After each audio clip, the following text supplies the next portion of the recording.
আজকে আমি তোমাদের সাথে আমার একটা কষ্টকর এক্সপিরিয়েন্সের কথা শেয়ার করবো। এই দুটো নেল পালিশ আমাকে সোমদা গিফট করেছিল।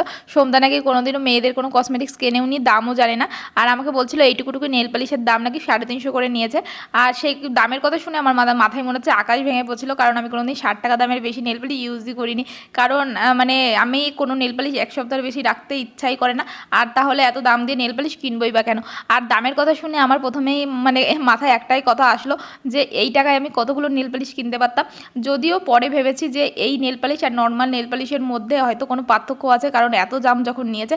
কিন্তু পরে অনেক ইউজ করে, অনেক এক্সপেরিমেন্ট করে আমি দেখলাম যে এই নেল পালিশ অন্য নেল পালিশের মতোই, মানে সংসারে কাজবাজ করতে করতে একটু একটু ক্ষয়ে যায়। কিন্তু বাকি যেটা হয় যে আমার ওই 139 টাকা দামের রিমুভারে ওই নেল পালিশগুলো বাদ বাকিটুকু মোছে না, লাস্টে আমাকে দাঁত দিয়ে কামড়ে কামড়ে নেল পালিশগুলো ওঠাতে হয়। তো যাই হোক, দুটো শেডই তোমাদের পরে দেখালাম। তোমরা অবশ্যই কমেন্ট করে বলো কেমন।